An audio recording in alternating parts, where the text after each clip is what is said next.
All right, I think we're live.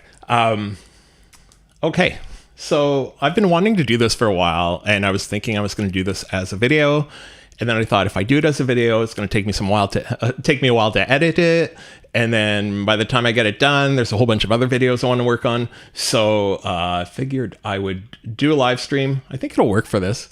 I took a whole bunch of notes, and I've been thinking about this for a really long time.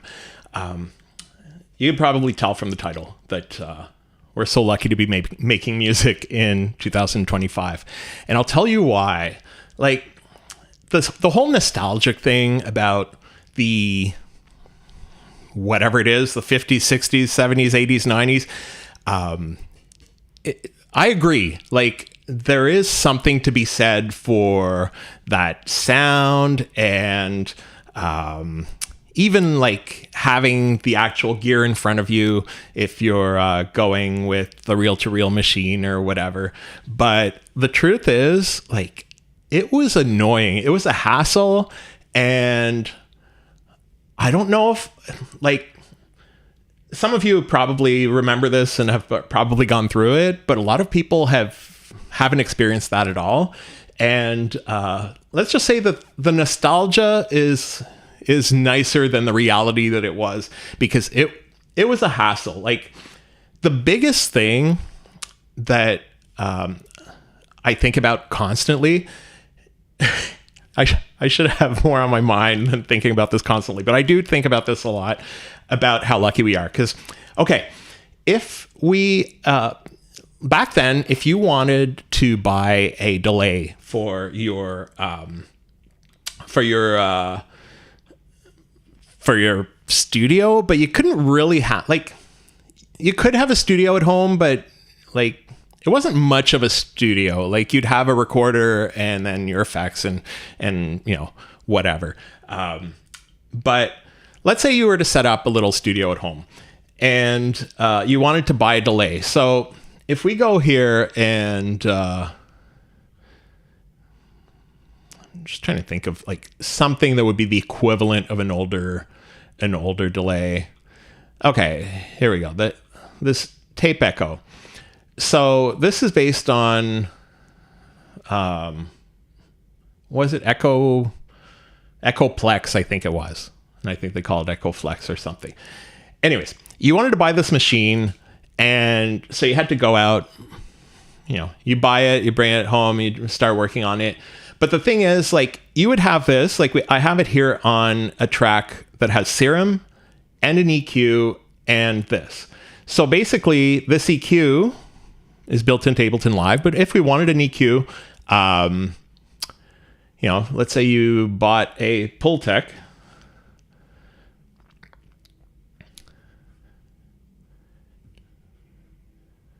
or what do we have? Puig Tech, I think it's called. Oh, I'll have to get rid of delays.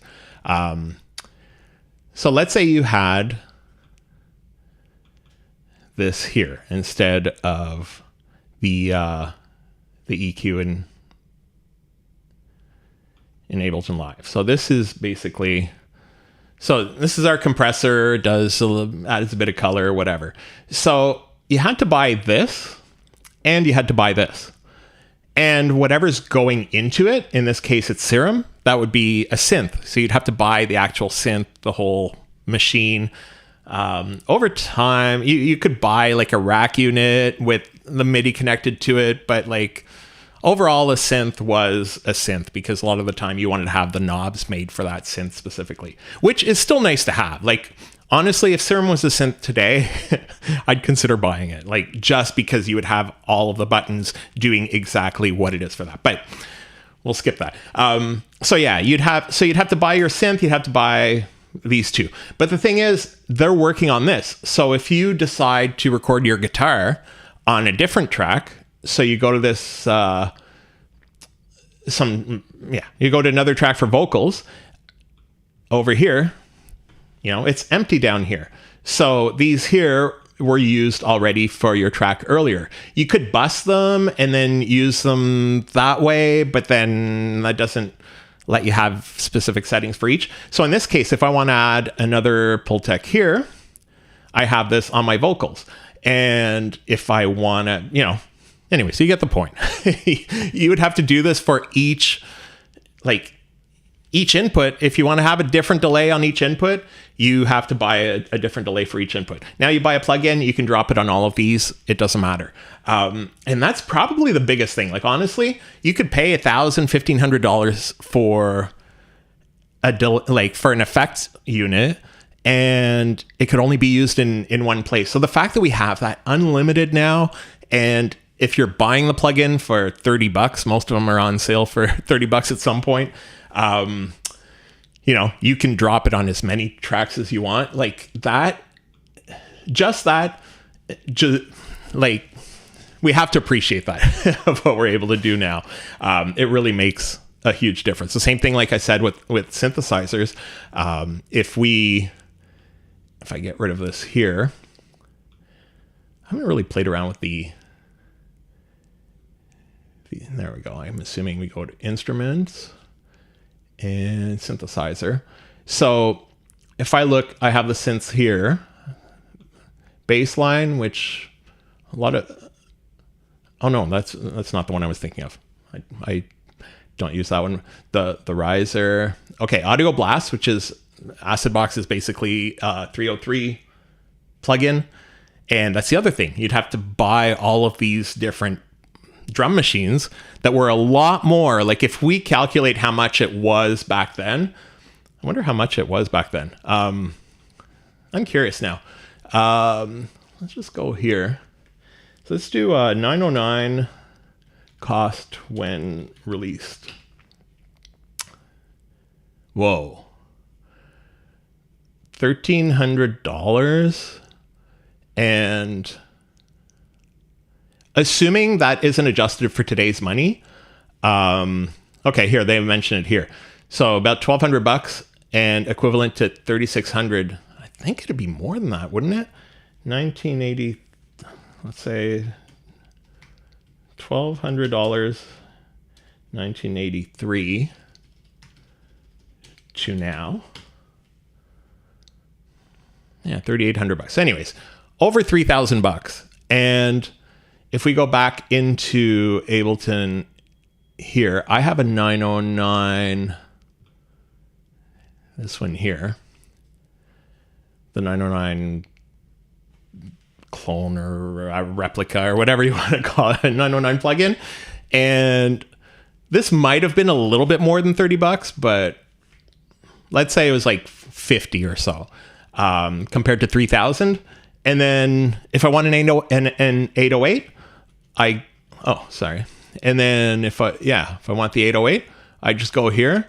I have the equivalent of an 808. Now, obviously with these, like a lot of that work has been done in the past, and there are different ideas that people have with how it should be and stuff like that. But like overall, if you want drum machines, you want synthesizers, whatever, they could have been thousands of dollars each. You had to buy each one separately, and they were used just once. Like I can take this 808, I can drop it on my track 5 times, and I do that a lot of the time because I tend to put my kick separately. So I've got the kick, the snare, and then the hi-hats, and then I'll usually have a percussion that I will sidechain to the hi-hats. And yeah, you could do it with chains down here and everything, but I like to have them separated so I could really work on them individually. So I tend to put and even though I can split up the output from these drum machines, I tend to put them on separately. So I would not have been buying 5 909s, to be able to do that. So, and just the fact that like when things change, when they update it, like if you had that machine and it got updated, you can't just update, like there was no firmware. Like you had to go, and you could probably have gotten it modded. I don't know. Like you could probably bring it into somewhere that would fix stuff or whatever. But if they did a new one, they just did a new one. Like you couldn't really upgrade, like update what was in there already. So anyways, we're so lucky with that. Like just that, having the unlimited uses of these things is that's already like my number one thing. You could stop the video now and the lessons there, but there's a lot more. Okay, let me look through my notes here. See, the thing is, like, I'm 52, so I went through both of these. Like, I went through that transition where when I started out in high school, I was doing stuff on cassettes and just recording a bunch of stuff. We were recording songs. In college, I was doing the same thing with cassettes. I had access in college to more advanced equipment, and mostly reel-to-reels. So it was higher quality, but the concept was the same. And actually, it was a little bit more work, but yeah, the results were nicer. But it was still, it had a lot of the same limitations that a cassette would have. So yeah, I really went through and actually I went through the transition of working on this analog stuff, and then computers were coming in. Like, you had computers a little bit when I was in high school, but they weren't strong enough to do like even just the most basic, what we had at home was able to record stuff, but it wasn't really able to, like, you could record like just a little, can't remember what the program was called on like Windows 3.1. There was like an audio recorder or something. But you couldn't do a whole lot. And then I had gotten a sound card at some point, Sound Blaster, I think it was. And the computer just wasn't able to handle it, especially like if you put reverb on, it wouldn't work. I'm assuming the way they do reverb now is a lot different, but basically I think what they were doing back then is just like taking your signal and then just like copying it over another signal. And it's just the computer was only able to handle like one of those signals, so it wasn't able to deal with a whole lot. But anyway, so when stuff went to computers, I was seeing stuff move to computers, and I was like, I didn't want to be on the computer. I didn't want to be using the mouse for stuff, whatever.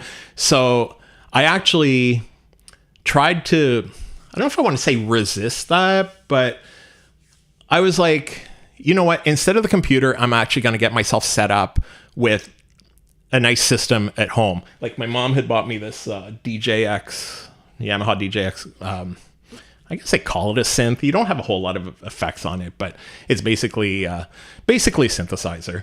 And so I had that, and I ended up buying, you might have seen it earlier when I loaded that up for a second, but I ended up getting this thing here.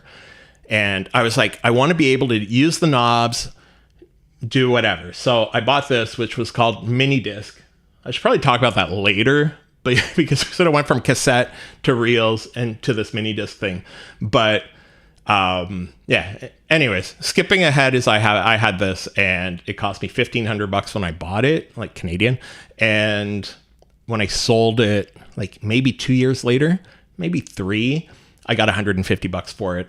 And because everything went to computers so much that I had to go to the computer anyways. But that's an example of something that it cost me a lot to get things set up. And it had 8 tracks. This was actually like sort of revolutionary at the time, because the quality was a lot better than cassettes. It was, you can see the little mini disc here. It was these little discs. It looks just like a floppy disk, but it was like, it had a lot more, it would hold a lot more stuff. But anyways, it went through this small period where it just showed up and sort of disappeared. But yeah, so basically, I went through that sort of transition, and then I was like, I have to go to a computer, and I'm so glad I did now, as you can tell by the reason I'm doing this live stream. But anyway, so the other thing is, go back to Ableton here. The other thing is the number of tracks were limited, because generally at home, you wouldn't have, even that mini disc was 8 tracks, but you wouldn't have an 8-track recorder most of the time at home. If you were really, really into, sound, I guess maybe you had access to whatever, but overall, like what you had at home was usually a cassette recorder. And let's see if I can find,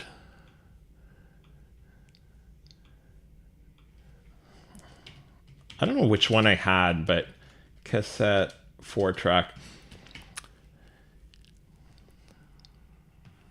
Yeah, I can't find the one that I had, but I ended up working for a company that we rented gear to DJs. So I had access to maybe something like this. Actually, it might have been this one.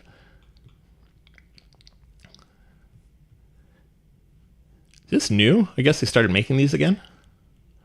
But anyways, it was sort of like this. So you basically, no, it wasn't this one, but you had your cassette. Like if you know how cassettes work, generally you've got 4 tracks on it because it's stereo going one way, and then you flip the cassette over and you've got going the other way, you've got another stereo track, right? So basically that's 4 tracks because you've got your left, right, and then left, right on the other side. So what these would do, which is actually really smart, is it would take that tape, split it into the 4 tracks, and then you'd be going the same direction, but using those 4 tracks in the same direction.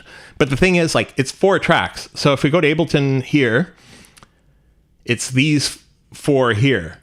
So you would have your whatever you want, your drums on one, your guitar on one, your vocals on one, and then you're thinking, what would I put on the 4th? You can't use that 4th one a lot of the time, because if you want to add something, if you want to use the 4th one, you can, and then you're done. But the thing is, if you want to add stuff like more than 4 tracks, what you would have to do is you would have to take these 3 tracks and then you would bounce them onto this 4th one. So this 4th one became a mix of those 3, but you can't make any changes to those 3 anymore, because it's sort of like if you do in Ableton Live, if we were to sit here and we do freeze and flatten, but we're freezing and flattening like the group, if that makes sense, like those 3 as one group, it goes on there. But the problem now is you've got that one, and then you had these 3. It's called ping-ponging. And so you have these 3 that were cleared up because they're all in this 4th one now. But the problem is, like, that one's mono now.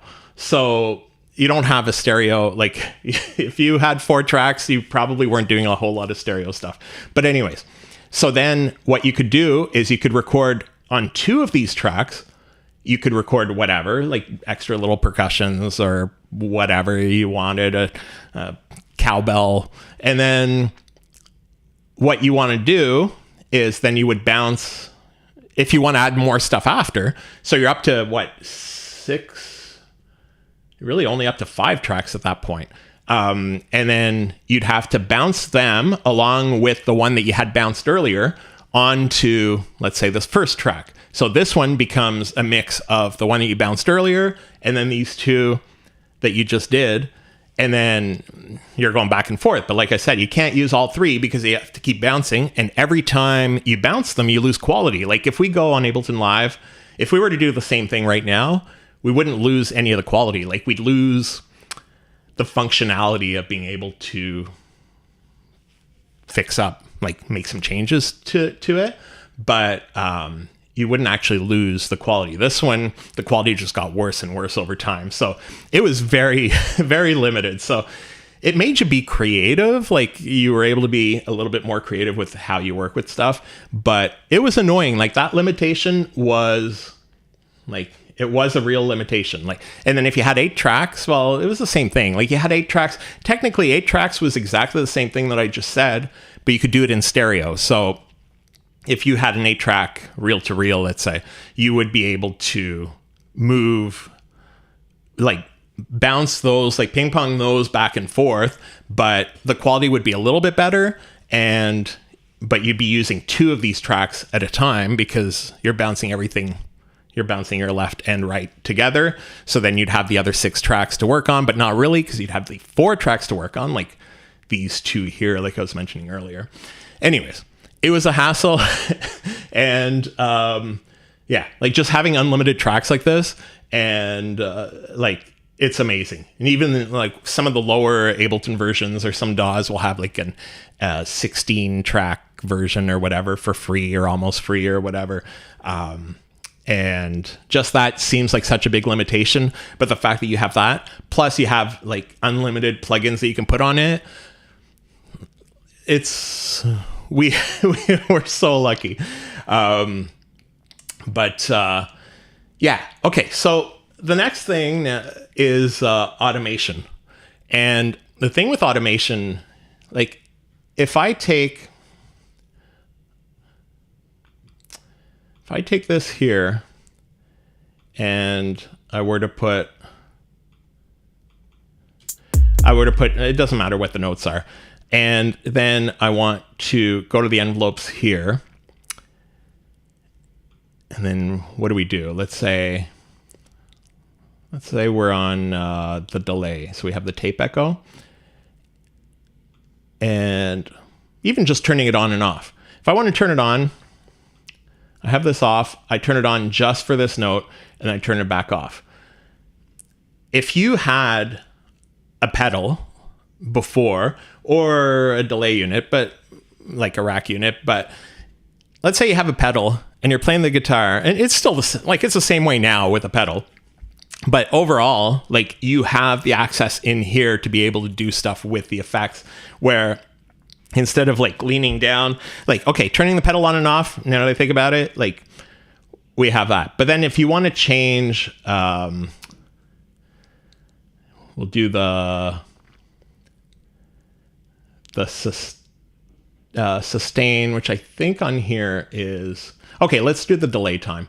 I think the sustain on here is like the feedback, but if you want to change the delay time, you'd have to like be playing, go down, change it, and then, you know, have whatever. But then when you're recording it a second time, let's say you've got this effect where you want that the delay time to switch at a specific point, like every time. If you're doing 5 takes of the same track, of the same like recording, you're gonna have to go down and change that every time manually. Same thing on the console. I'll get to that later, but overall, it's like everything had to be done manually in real time. And it actually happened. Like my sister and I had this, I have to find the recording of this. My sister and I we did a song.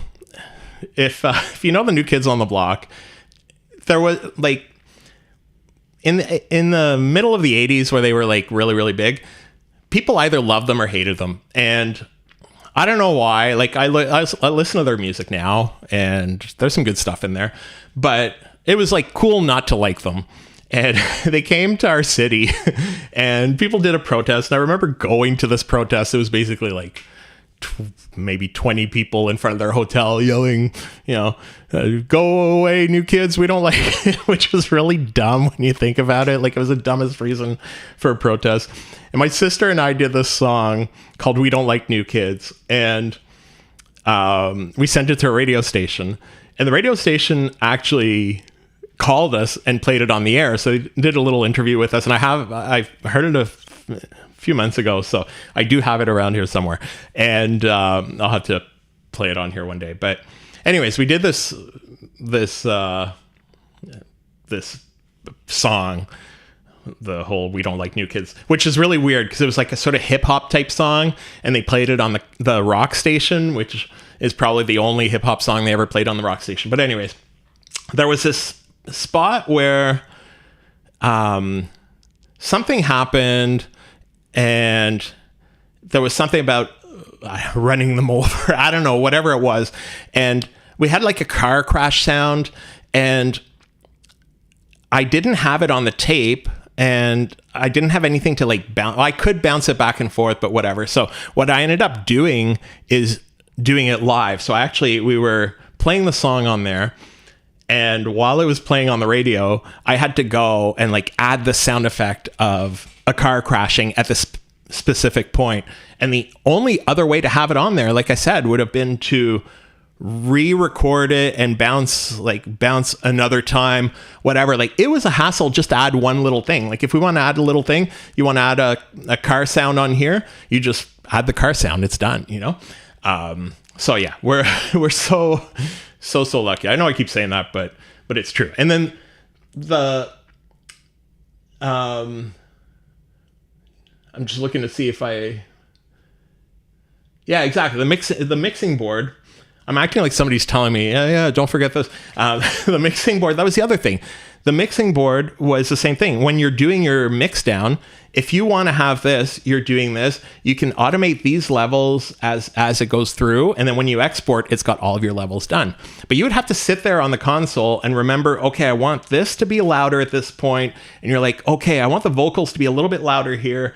Oh, there's a big sound on here on the vocals. We have to like drop it at this exact point. Like you had to remember each little thing you did when you were doing your mix down. And then if you screwed it up, you had to start over from the beginning. Like you couldn't just go and redo that part. And even like there was a way to punch in and punch out, but you wouldn't do that for a whole mix down. Like you would do that for like a vocal or whatever, where you're rewinding the tape. And then when it gets to that point, you're recording over that exact part of the tape. Like all of these would almost require a video on their own for the whole thing. But like, believe me, it was a lot of work.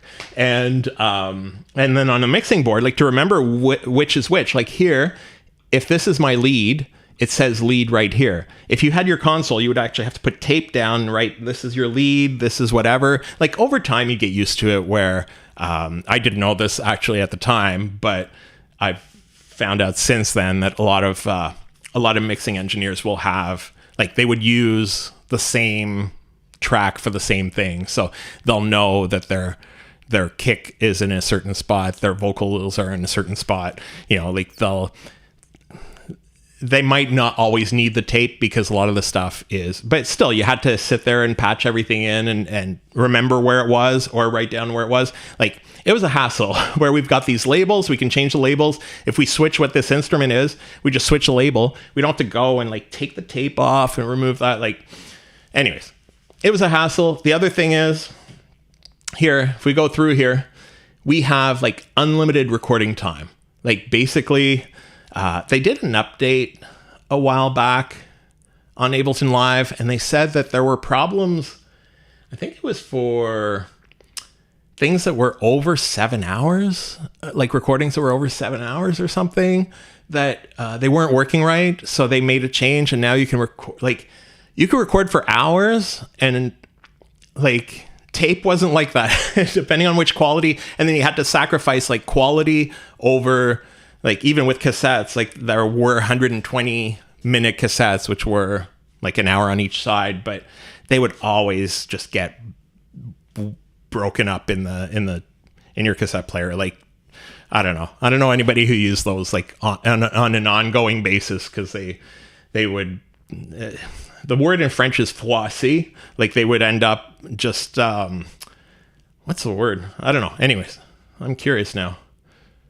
One of these words that I can't think of at all. Froissé in English. Wrinkled. Yeah. I was like, a word that I know the word wrinkled, but anyways, they get all wrinkled. And so yeah, it was a hassle. And so you'd usually have a certain amount of time, usually 45 minutes each side. Reel to reel was a whole mess because there was like, it would depend on the quality that you use and the type of tape you use. Like I found this forum the other day because I was trying to remember like how long the tapes were. So you had either 7-inch reel. I actually have reels here somewhere, so I wish I had been able to take them out, but 7-inch and a 10-inch reel. So, and then it depended on the speed you had. So how fast the tape was recording or playing. And so it was like 7.5 IPS was 32 minutes if it was a 7-inch reel. Then if you went to 15, it was only 16 minutes. Like it was and then the bigger reels were a bit longer. At the radio station, we had very large reels, like way more than 10-inch, but and they would run really, really slow. So they'd be recording, I think like 24 hours they could fit on it, but the quality was like terrible. It was basically just for legal purposes, so they knew what had been on the air if somebody was saying somebody was swearing or whatever. But yeah, it was a hassle. Like, and then at 30 minutes, the thing is okay, you've got your 30 minutes of recording, but then you had to calculate stuff constantly, like how much time is left on here. Do I have enough time to do like one last take? And it happens so often that you're doing a take, and while you do it, you're your tape ends. So, and just having that feeling of the reel-to-reel, like going and you see it flip around. If you've never used a reel-to-reel machine, like they run a certain speed, but they'll go faster and slower. Like if you're fast forwarding or rewinding, they start to go really, really fast or whatever. But once they get to the end, this reel isn't offering that resistance anymore. So it like flips around and then the little piece of tape is like just flipping around. Anyways, it was a stressful thing to hear when you're in the middle of recording something. You're like, stop, we're out of tape. Just the fact that we have like unlimited with this, I would like, yeah, I wouldn't want to go back to that and the stress of having to figure out how much time is left. Yeah. And then what else is there here?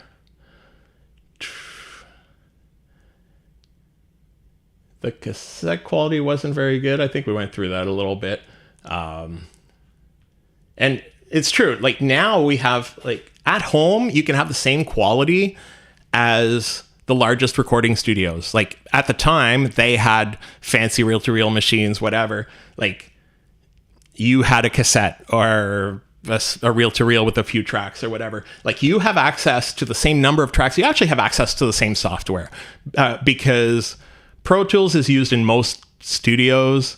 That's might be changing a little bit now, but overall, like you can get Pro Tools relatively easily. Like, you know, it's not going to cost you $1 million to get Pro Tools. Like, I don't know what the perpetual licenses are, and I know they have their subscription thing, but you know, it's probably a few $100 to get set up with that, which is the same hardware they have. They might have like fancier microphones and fancier preamps and everything. But like overall, the quality of the audio that's going in, like if you were to plug in a synth to Pro Tools into your audio interface, then to Pro Tools, like the signal going in is pretty well the same signal that they would have going in.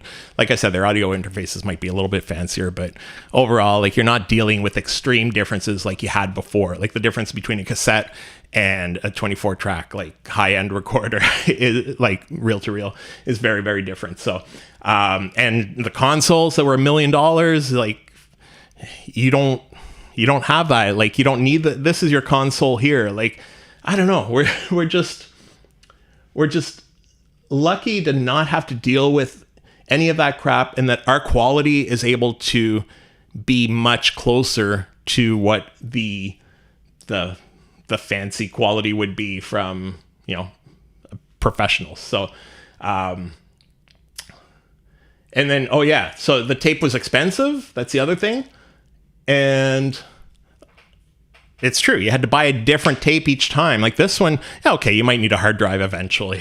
And even then, like how much is a hard drive? A few $100s, right? But buying tapes for each thing and just the organization of the tapes, because you had to record or to write down like this tape was used for this. It was, these were the settings that we used on the console, whatever. Like you don't have to deal with any of that. Like everything's right there, and you're not buying those tapes for every recording you want to do.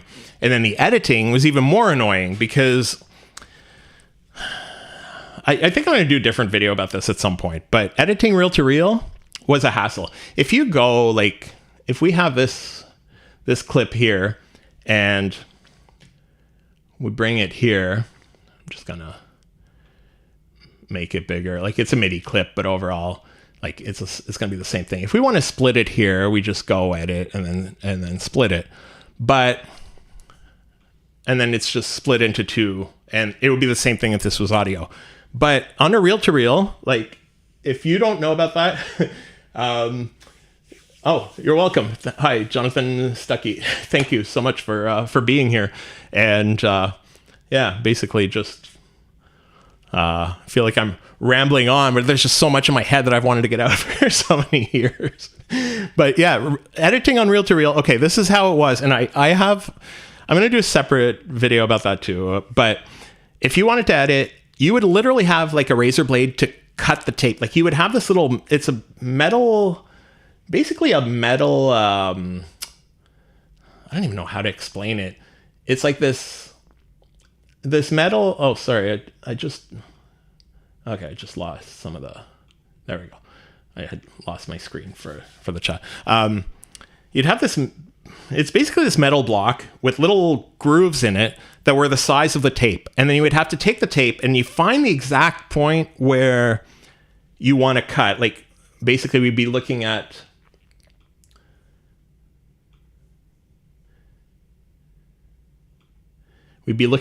this point here. So we'd be scrolling just a little bit. I don't know if you've used video editing software, you'll have sort of the what do they call it? Scrubbing, where it'll go. So you'd find the exact point. You would mark it with a little marker, and you would find the point where you want to cut it. Like, let's say you wanted to cut this. If you want to cut this out, so you would mark it here, and then you go mark it here. So we're just going to do split here as well.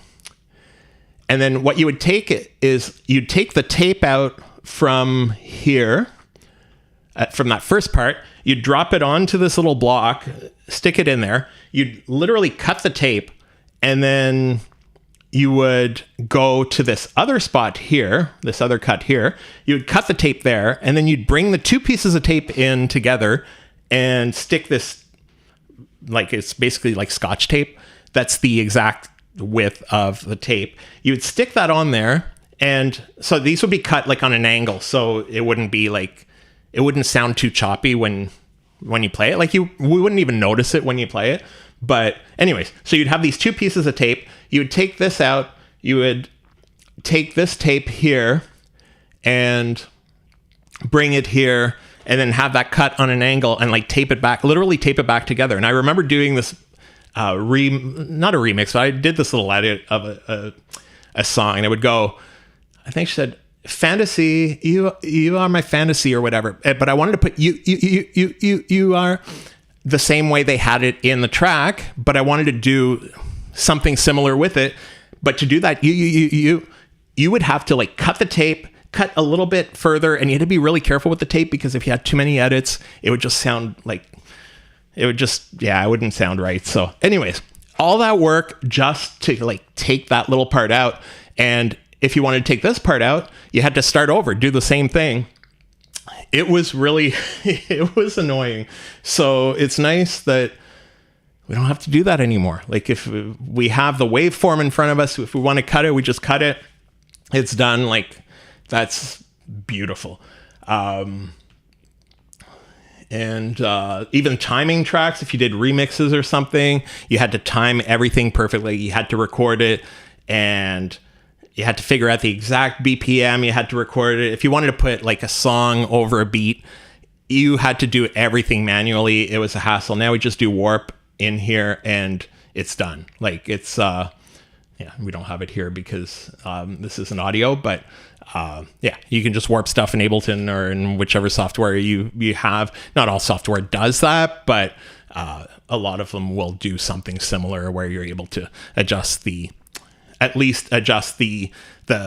speed of it. So if you're able to bring this in a little bit where it's timed perfectly, but you don't have to do it all manually. Like, yeah, that was a hassle too.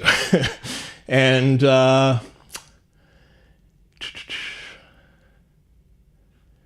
yeah, like learning to use stuff. Like that's a big one, because like there was no YouTube. If you bought a synth and you wanted to figure out how to use it, you had to figure out how to use it. I actually you could read the manual, but the manuals were so technical, and honestly, like I don't think I've ever seen a manual for any, because a lot of the time you'd buy the gear used or whatever, you'd get the gear, it wouldn't come with the manual, and you couldn't go online and look for a manual. There was no online to look for a manual. So you had to figure out how to do stuff yourself, which I guess like there's some good parts to that, because you really learn to use your gear really well. Like I have a little keyboard, which is basically a copy of some Casio keyboard or whatever, and I can figure out how to do any little thing on there, because you'd have to learn, like you'd have to figure out what each button does. So I guess there was like, that was sort of nice in some ways, but just having to learn how to do anything, and you had to find either somebody who could tell you how to do it, or just figure it out yourself. Like there were no, like now if I get a plugin, I'll go watch a couple of tutorials. So when I start using it, I already know what a lot of these things do. Just not having access to that was, yeah, it was annoying. Like we're so lucky to be able to, like, if we want to figure out how to do a specific thing, we just go in there and, you know, we can figure it out within seconds. If it's, I mentioned the Serum synth a few times. If we want to figure out how to do something in Serum, we can find videos about it. A lot of people, you know, do use it, so we can just go online. We don't have to call somebody and see if they're home and whatever. And the manual is only like 70 pages, I think, on there. And there's a lot of undocumented stuff, but there are ways to find out about this undocumented stuff. Like you have a lot of resources to find stuff. So yeah, it's really nice to not have to sit there and figure it out. And you know, I never really thought about it being an issue at the time, but when I look back now at just how much I'm able to learn so easily on stuff, yeah, I'd find it tough to go back to that. And even like, yeah, if you load a preset, a professional made it, and you know exactly how they made it. Like if you go into one of the Serum presets, you can see exactly what they did to get stuff done. You didn't have presets. If you were, and that's the other thing, even just presets. Like if you're using a synth on the new, like the newer ones did have it, but some of them didn't even have the presets. Like you'd basically have to sit down and figure out each of the settings and like try to remember the settings you had the next time if you wanted to record that again. But yeah, and not needing a recording studio, like the fact that you can do way more on your laptop now than you were able to do in multi-million-dollar studios. Like, you know, we have access to so much stuff. But then the last thing that I'm thinking of is the distribution. And that's, I said at the beginning that was my most important one, I think, is the fact that you can reuse the effects on each track. Like you don't need to buy a different effect every time. But the distribution is actually like way up there as one of the major things, because, okay, think about this. And I want to do a separate video about this at some point, but I'm going to go through part of it. Is if you wanted to release a CD or vinyl, whatever, you couldn't like do 3 copies of it. You had to do, like, overall it was 500. You could do sometimes, like for CDs, that's more the time where I started looking at stuff, but you could do sometimes 250, but it was basically the same price. Like overall you were doing 500 CDs. So you had to pay to do 500 CDs. And then what do you do with them? You get them home, you can sell them at your shows and all that stuff. But the stuff you want to send out, you had to send to radio stations, which most of the time they wouldn't even, you know, most stations never played local stuff. You had to send them to whatever it was, like friends, give them away, whatever. You had 500. For it to be financially worthwhile, you had to get at least 500 done. But then if you gave them away, like, you wouldn't get that investment back, whatever. And then it's the stores. Like, if you think about it, getting your songs into a store, like, you couldn't just go to, in Canada, we had Sam the Record Man, we had A&A Records, a bunch of them. In the States, I don't even know which ones were the big ones in the States. Like, was it Tower Records and, I don't know, it was Virgin Records later, but I think they had stores. But anyways, you had, like, you couldn't go to the store. Maybe in some specific cases you could go to the store and they would put them in. But if you wanted to have your records into a chain store, like worldwide or like nationwide, you would have, even if they were to say, yeah, we'll put them in all our stores, you would have to go and have the expense of printing all of those and sending them over, whatever. And then people going through would go and they're looking through under your band, whatever it is. If it starts with an F, well, they're looking through to see if they have it. They don't have it.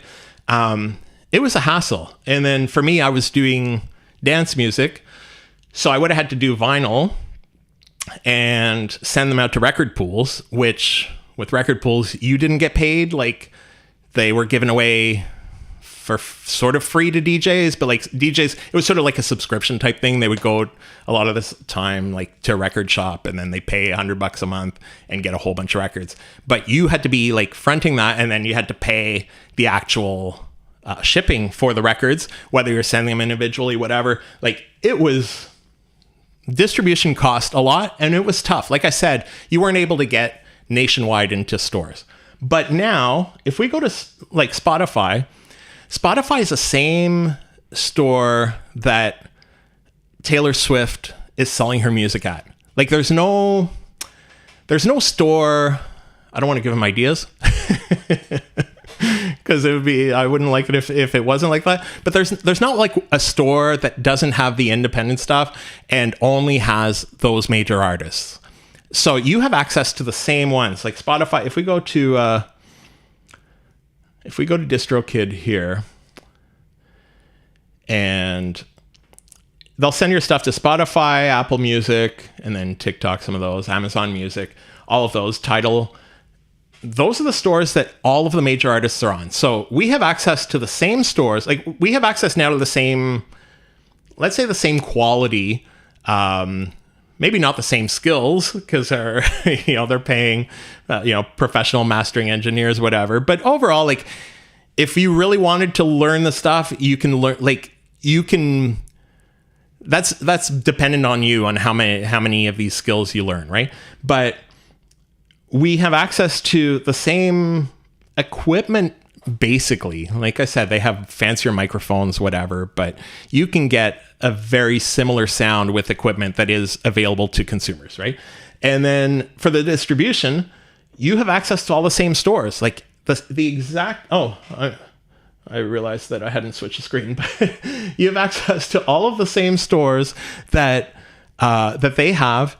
Any big artist, like every single artist today has access to the same stores that you're able to send to for like $20 a year. And obviously different distributors work differently, but like we have access to the same things. And plus it's always in stock. Like that's the other thing too. Like I was saying, if your band is whatever the band name is, if people go to the store and the record isn't there, they're not going to buy that record. They'll go buy something else, or they just won't buy it at all.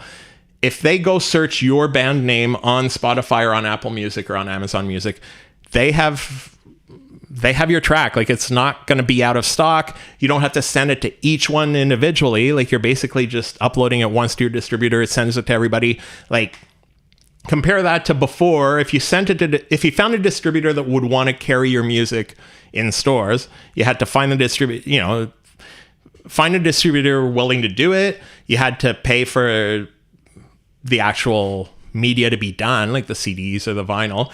And then you had to hope they sell, because I'm assuming, I know distributors would take stuff like unsold back from record shops. So I'm assuming they sent it back to the manufacturer, and that would come out of your money, because I doubt the distributors ended up taking that loss, It was a hassle. Like really, like we have access. Yeah, we have access to distribution.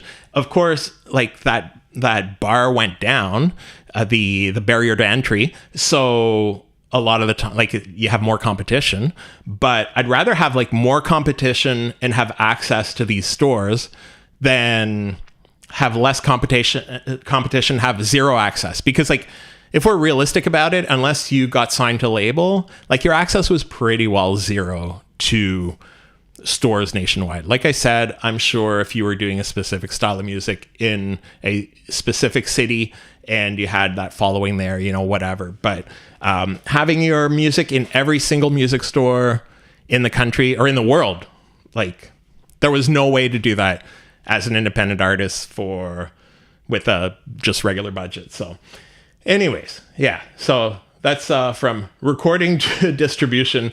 It's just so much. I'm Don Wayne, recorded first in 1958 on Swan and did Bandstand.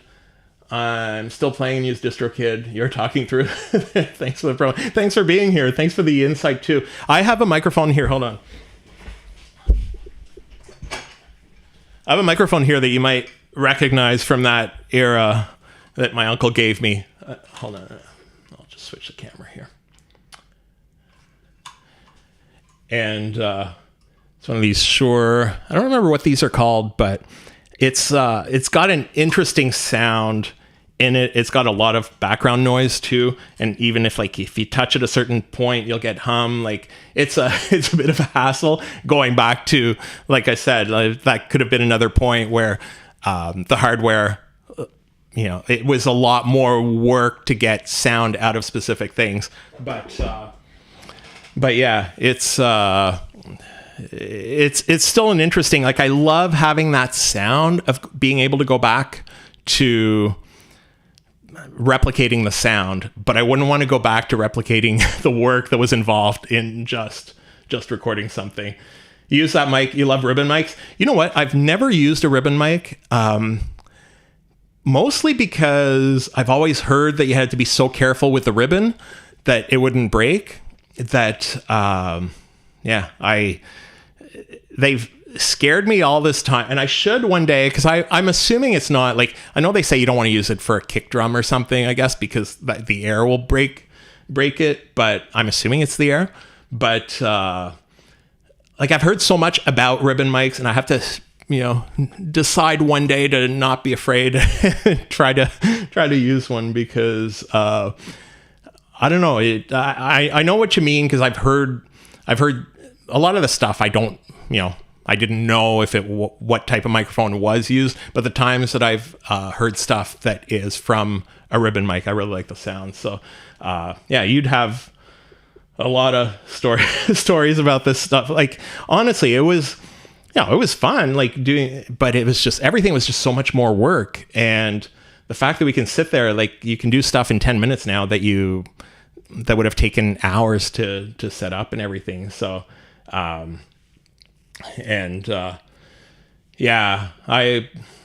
want to try a ribbon. Do you still use ribbon mics at all? I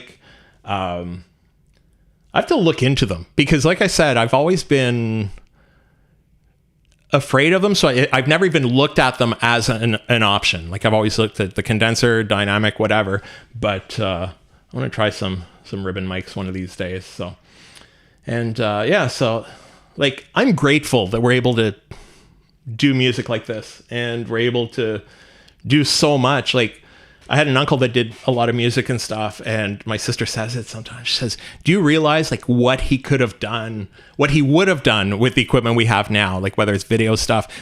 He would do a lot of film stuff, so he'd take 8mm films and show us sliding down a slide and then put it backwards where we're going up the slide. But that was now it seems so basic, but that was stuff that wasn't easily replicated back then. But having all of this equipment in front of him would have been fantastic. I'm just so grateful that we're able to do music like this, and even a DAW. If we want to switch DAWs, we just switch DAWs. It's not a big deal to switch completely how you use stuff. Plus, once you switch your DAW, all of your plugins will come with it. You don't have to get different cables, different this, different that. Imagine switching your console, how much work that is, how the expense going through. And anyways, it's I wouldn't, like I said, I wouldn't go back. But so that's basically what I have. Like I said, I wanted to do a video about it, but I figured if we do a live stream, I can start working on the other ones. I've got a whole bunch of them that I'm working on. It seems like the list of the videos I want to do now is increasing. It used to be, I'd go through the list and find the next one, be okay, there's that, but there's so many that I want to do right away. So I'll be working on those and getting those up. And I want to thank everybody who was in here and for the great conversations and everything. That was really useful as well. And I hope I'll see you next time. This was fun, and have to do this more often. Anyways,